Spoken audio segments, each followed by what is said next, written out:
Buffalo, we need to talk. Training camp just delivered a day so wild, so chaotic, and so packed with storylines that you almost don't know where to start. There was blood, there was fire, there was a grown man dancing in the middle of a bench-clearing brawl, and there was a defensive lineman who looked like he never tore his Achilles in the first place. Buckle up, Bills Mafia, because this one has everything. Let's start with the feel-good story of camp so far, Michael Hoy. If you don't remember what happened to this guy, let's rewind. Hoy signed with Buffalo last offseason, but before he even got to suit up in Week 1, he had to serve a 6-game suspension. When he finally made his Bills debut, he didn't just show up. He exploded onto the field. In just a game and a half of action, he racked up 8 quarterback pressures, 3 sacks, 2 QB hits, and a tackle for loss on a run play. His pass rush grade sat around a jaw, dropping 71 to 72 per Pro Football Focus. He was must-watch television every single snap. And then, in the cruelest way possible, it all came crashing down. A torn Achilles ended his season just as it was getting started. Fast forward to now, and Michael Hoy is not just back, he looks like he never left. He's fully participating in team drills at camp, and both general manager Brandon Beane and Hoy himself have confirmed the plan is for him to be ready for Week 1.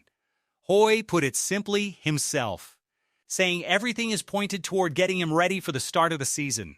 But it's not just talk. Reporters on the ground are seeing it with their own eyes. One camp insider said Hoy looked genuinely impressive in one-on-one pass rush drills, adding that you'd never guess this man is coming off a torn Achilles just months ago. Another well-known Bills reporter detailed a rep where Hoy lined up against a young offensive tackle, exploded out of his stance, used a slick jump step move, and turned the corner for a clean, quick pressure. That is not the kind of move you expect from someone still working their way back from a major injury. That's the kind of move that makes evaluators sit up straight. And here's where it gets even more interesting for roster construction. With Hoy looking this dominant, there's real chatter that he could make another pass rusher on the roster expendable. Buffalo is clearly going to roll with Bradley Chubb, Gregory Rousseau, Michael Hoy, and rookie TJ Parker as their top 4 edge threats. Then you've got a name like Javon Solomon in the mix as a valued special teams weapon who could earn a rotational role. If Buffalo keeps 5 pass rushers, that math works out fine. But if they decide to keep 6, someone on the roster bubble is going to be sweating it out, and right now all signs point to Hoy's dominant camp making life very difficult for the depth pieces behind him. Hoy isn't just impressing with his own game either, he's dropping insight on his teammates too. With Buffalo shifting from a 4-3 to a 3-4 scheme under new coordinator Jim Leonhard, Hoy specifically called out 3 players who he believes are going to thrive in this new pressure-heavy system: Bradley Chubb, Gregory Rousseau, and most notably Ed Oliver. Chubb and Rousseau being named makes sense. They're proven dynamic pass rushers who are built for exactly this kind of aggressive scheme. But Hoy going out of his way to hype up Ed Oliver is the real headline here. His reasoning is simple. With 5 down spacing in this new defensive front, that interior 3 technique spot is going to see a ton of one-on-one matchups, which is exactly the kind of situation that lets an explosive interior lineman like Oliver wreck a game. The catch, of course, is health. Oliver has flashed game-wrecking ability before, but injuries limited him to a shortened role for a huge chunk of last season. If he can stay on the field in 2026, and if he's getting the one-on-one opportunities Hoy is describing, this defensive front could look completely different from anything Buffalo has trotted out in recent years.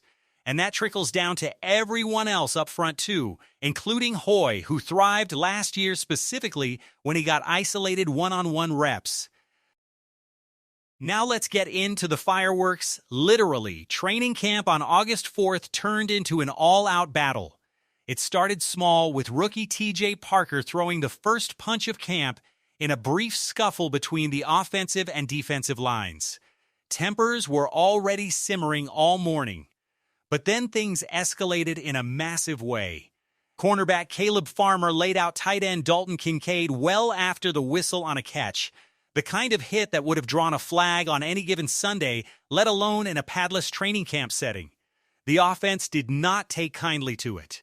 Dawson Knox and offensive coordinator Joe Brady rushed over, presumably to explain that while everyone loves the physicality and the competitive fire, there's a difference between playing hard and playing dangerous, especially in a setting where the goal is to build the team up, not tear it apart. And when we say the entire roster got involved, we mean it.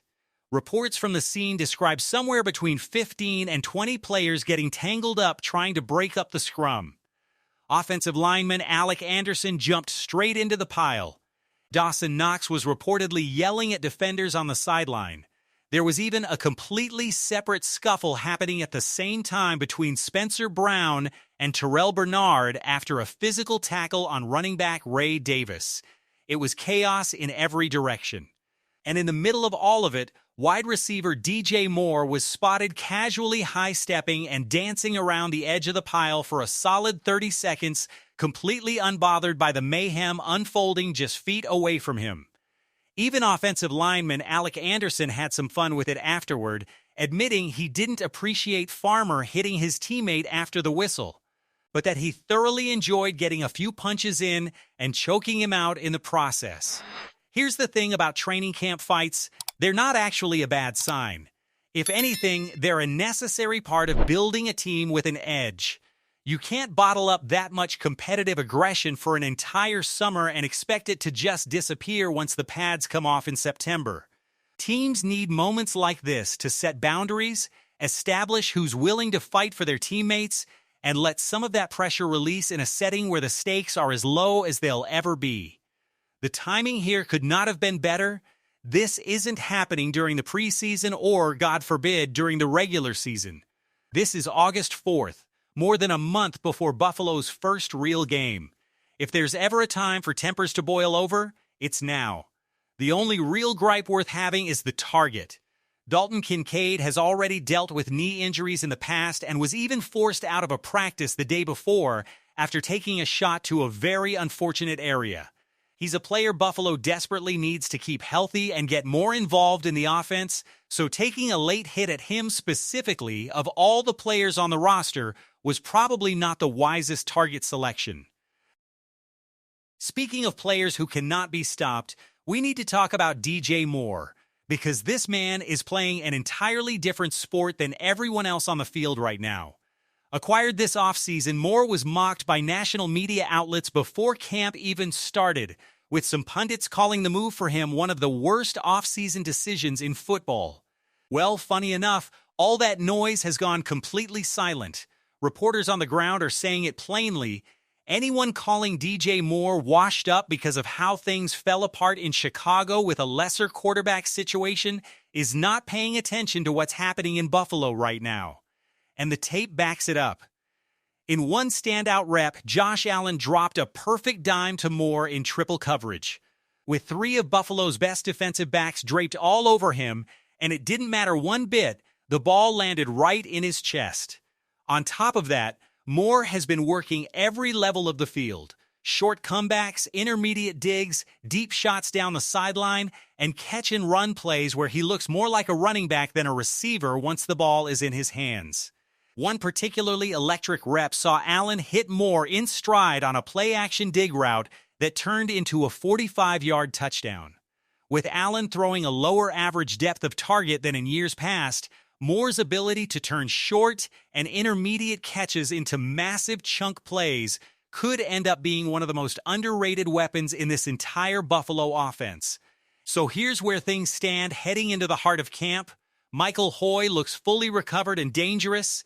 Ed Oliver has been anointed as a breakout candidate in this new scheme. The defensive front is shaping up to be nastier than it's been in years. Tempers are running hot in all the right ways, and DJ Moore is quietly proving every doubter dead wrong. Buffalo is building something special this summer, and if camp is already this intense in early August, just imagine what September is going to look like. If you're as fired up about this Bills team as we are, smash that like button, drop a comment with your prediction for how many sacks this defense racks up in 2026, and make sure you're subscribed so you don't miss a single update from training camp all summer long. Let's go, Buffalo.